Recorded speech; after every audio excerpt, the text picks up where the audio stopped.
So let's talk a little bit more about the Nikon F3. As I said, this was still a camera which out of focus.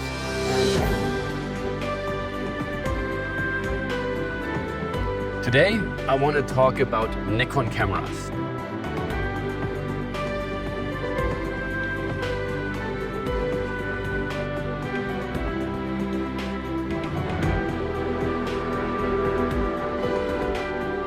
Talking about the lens, this is the 58 f1.2 lens.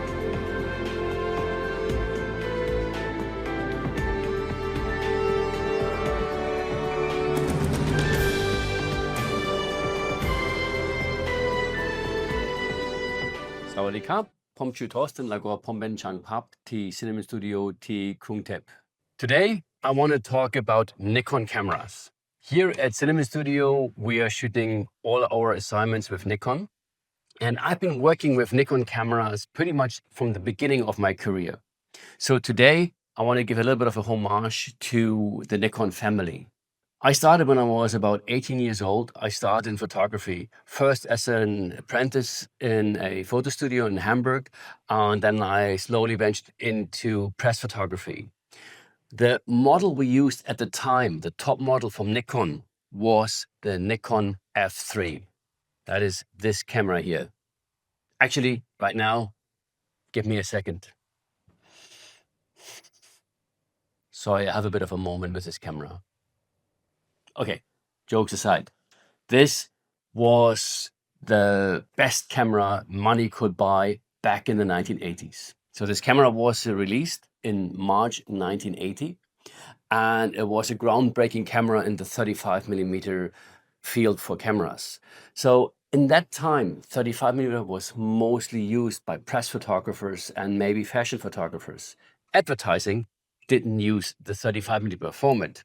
For advertising, we used medium format like the good old Hasselblad or Mamiya or even large format cameras. But for press photographers, this was the way to go.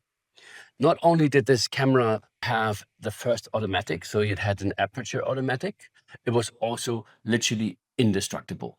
You could basically drive with a truck over this camera and it would still work. It was quite heavy at the time.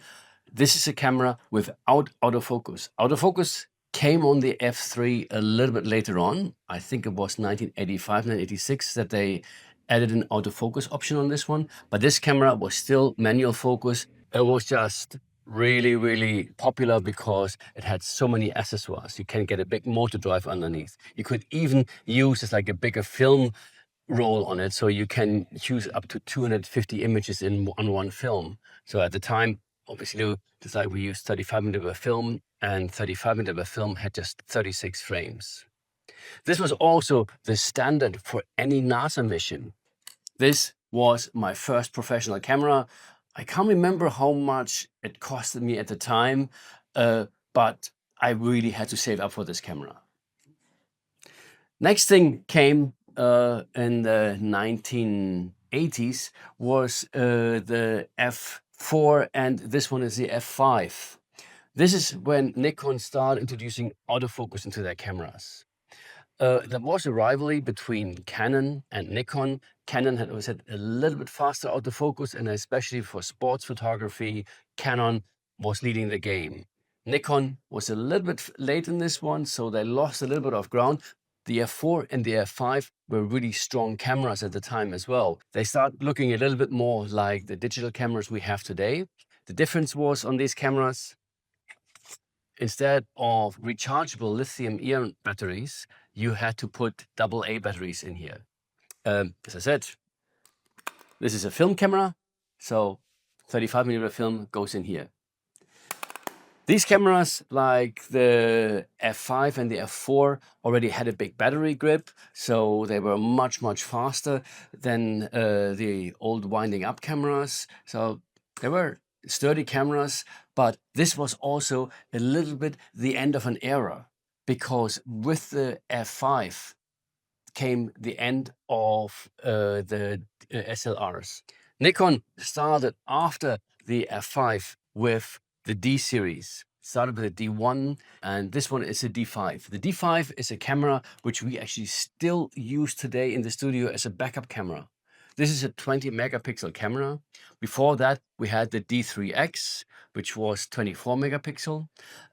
These are going on with the Nikon tradition. They are sturdy, they are pretty much indestructible, but of course, these are the first digital cameras from Nikon. Now, Nikon introduced with the digital cameras, we use is like lithium batteries. Autofocus by now, it's much, much faster. So Nikon caught up with Canon, and today the autofocus between Nikon and Canon is pretty much the same speed.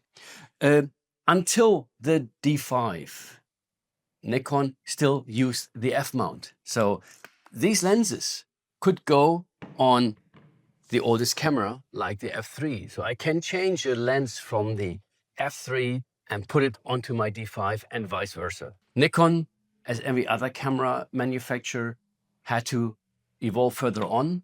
And for the last, I would say 5 years, the entire photography industry went into mirrorless cameras. So instead of showing the image we shoot and putting it through mirror systems and a prism system to the viewfinder, we are reproducing the image now digitally in the viewfinder.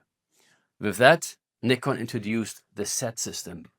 This is the Z9. This is a flagship model from Nikon. And this is a camera which we are using mostly in the studio today. This is a 36 megapixel camera. Way bigger than we actually need for most of our jobs, but this camera is as sturdy as the D5. Now, when you look at these two cameras, the Z9 is slightly smaller than the D5, so they started to decrease in size again. And another very important change in this camera is that the Z system is using Z lenses as well. So the lens mount from the Nikon Z system is different from the old F and D cameras. But no problem, you can get an adapter to use your old F lenses as well. In my experience, I think that the autofocus is slightly slower when you use an adapter than if you're using the lens directly on the D system. But that might be me being subjective. I don't know if that is really true. That is the feeling I have. Nikon is really fast in bringing out new lenses for the Z system.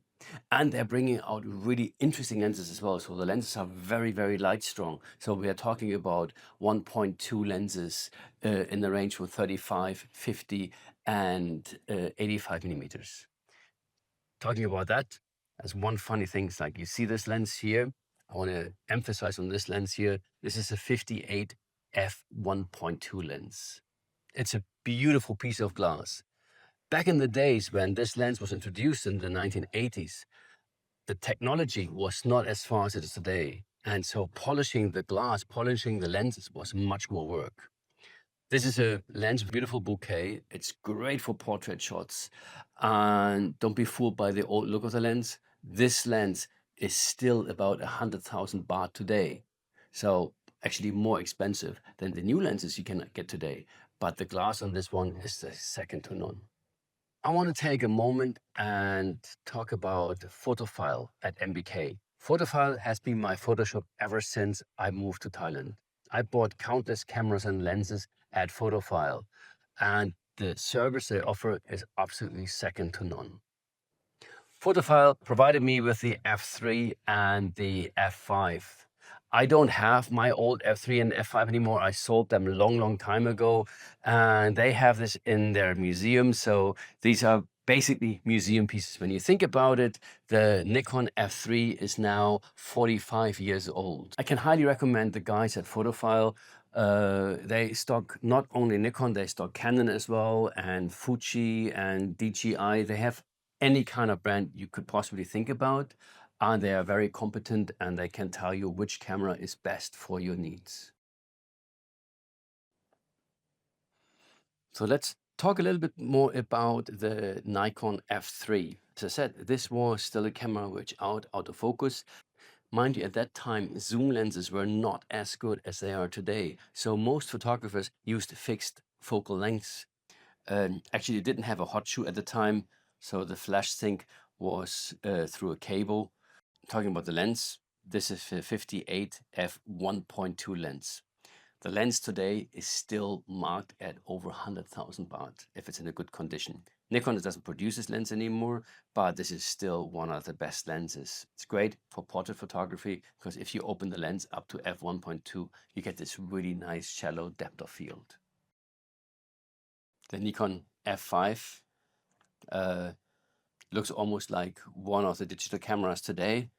Not much difference, except that of course it takes film. So when you look it up in the back, there's no screen. There's still film going in here.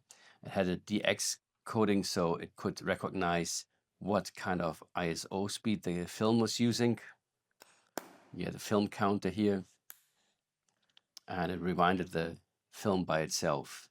Battery came in here, so these were holding up to 8 AA batteries, no rechargeable lithium batteries at that time. The camera had already a motor drive, so I'm not sure how fast the drive was, about something like maybe 4 frames a second.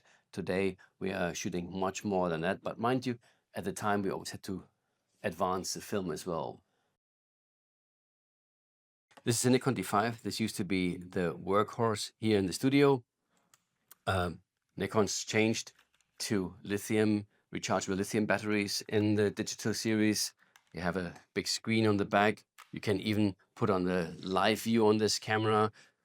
Still, the viewfinder is analog, so you look through the viewfinder and you still have a normal view of what's going on, which is different to mirrorless cameras, of course, where the viewfinder is digital already. From this camera, you have 2 slots for CF cards. Today, most cameras using either SD cards or the XQD cards. Z9, the latest professional camera from Nikon. Z9 is a top model of the mirrorless cameras. So when you open up the lens here, you can see directly onto the cell. Nikon changed on this model, they changed the bayonet. So from the F mount, it changes over to the Z mount, which is for the mirrorless cameras, but you can get an adapter and still use your old lenses as well.